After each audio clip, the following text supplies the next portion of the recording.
Welcome back ناظرین، programme میں آپ کو ایک بار پھر خوش آمدید کہتے ہیں۔ اسٹوڈیو میں ہمارے ساتھ مولانا خضر حیات صاحب موجود ہیں اور ہم بات کر رہے ہیں علماء مؤذنین کی بے لوث خدمات اور معاشرے کا ان کے ساتھ کیا کردار ہے، کیا رویہ ہے۔ گفتگو کے سلسلے کو آگے بڑھاتے ہیں اور مولانا سے یہ سوال کرتے ہیں کہ مولانا،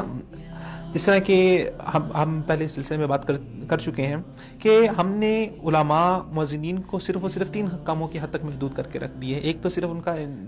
جو ہے مسجد کے انتظام و انصرام کے اندر وہ کام کریں گے۔ دوسرا یہ ہے کہ اگر کسی کے گھر کے اندر کوئی نکاح کی تقریب ہے تو وہاں پر نکاح خوانی کے لیے مولانا صاحب کو بلا لیا جاتا ہے، یا پھر اگر کوئی فوت ہو گیا ہے تو جنازے کے لیے بلا لیا جاتا ہے۔ تو یہ معاشرے کے وہ لوگ جو مسجد کو اہم نہیں سمجھتے، جو علماء کے کردار کو اہم نہیں سمجھتے، اور جب ضرورت پڑتی ہے بچے کے کان میں اذان دینے کی، جب ضرورت پڑتی ہے نکاح کی، جب ضرورت پڑتی ہے اپنی بیوی کو حلال کرنے کی، جب بات آتی ہے ان کے والد کے جنازے کی، تب تو وہ علماء کے پیچھے آ جاتے ہیں، اور جب بات آتی ہے ان کے حقوق کے لیے کھڑے ہونے کی، تب یہ سب جو اپنے ہاتھ کھڑے کر دیتے ہیں۔ یہ اصل میں اس میں میرے خیال میں نے 2-3 باتیں بہت ضروری میں کروں گا۔ سب سے پہلی بات جو ہے نا، اگر عام طبقے کی بات کی جائے یا عام عوام الناس کی بات کی جائے تو ان کے دل کے اندر علماء کے لیے بہت زیادہ احترام ہے، ائمہ کرام کے لیے بہت زیادہ احترام ہے، مؤذنین کے لیے بہت زیادہ ان کے ذہنوں میں احترام ہے۔ تو میرے خیال میں یہ کہنا تو ذرا مشکل ہوگا کہ لوگوں نے مطلب ہمارے جو ائمہ کرام ہیں یا مؤذنین وغیرہ ہیں ان کے ساتھ کوئی اچھا رویہ نہیں۔ اصل میں یہ مسئلہ یہ ہے کہ ہمارے ہاں جو آپ کہنے کے اصول و قوانین بنتے ہیں وہ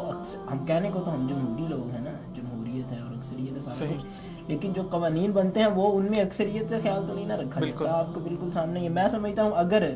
علماء کرام کے بارے میں یا آپ کہنے اسلام کے بارے میں یا کسی اسلامی موضوع پہ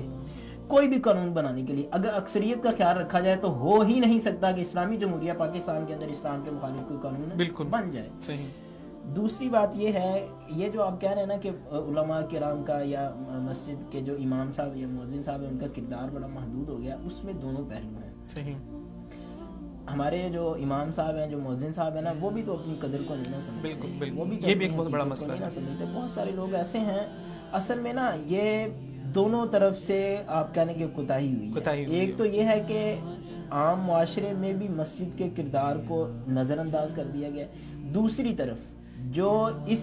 مسجد کے اندر امام یا مؤذن بن کے آنے والے لوگ ہیں انہوں نے بھی اپنی قدر و منزلت اپنی نگاہوں سے کھو دی ہے۔ وہ سمجھتے ہی نہیں ہے کہ ہم اللہ کے رسول کے وارث ہیں، ہم صحابہ کرام کے وارث ہیں، ہمارے بارے میں اللہ کے رسول صلی اللہ علیہ وسلم کے فرامین ہیں، ہمارے بارے میں اللہ کے رسول صلی اللہ علیہ وسلم کے بہت سارے ارشادات ہیں۔ تو ہم یہ سمجھتے ہیں کہ چلو یار نماز کھڑے ہو کے کروا دیں آپ کو، مطلب اصل میں یہ ہے اس جگہ پہ جو ہے وہ بندہ بڑا آپ کہنے کہ صاحب علم ہونا چاہیے، وہ بڑا سمجھدار بندہ ہونا چاہیے، آپ یہ کہنے مثقف بندہ وہ ہونا چاہیے، اس کو ساری چیزوں کو پتہ ہونا چاہیے اور وہ معاشرے کو سمجھتا ہو، لوگوں کی نفسیات کو وہ سمجھنے والا ہو کہ کون لوگ بطور عالم دین میری قدر کرتے ہیں اور کون لوگ مجھے ٹیشو پیپر استعمال کرتے ہیں۔ ان دونوں چیزوں میں جو فرق ہوگا تو میرے خیال میں، میری بات سنیں، آپ نے ایک بات کی تھی کہ بیوی کو حلال کروانے کے لیے لوگ آ جاتے ہیں مولوی صاحب کے پاس۔ میں یہاں مولوی صاحب کی کمی ہے نا، مولوی صاحب کہتے ہیں ٹھیک ہے، انہوں نے جو فتویٰ مولوی صاحب سے چاہیے ہوتا ہے مولوی صاحب خاموشی سے دے دیتے ہیں،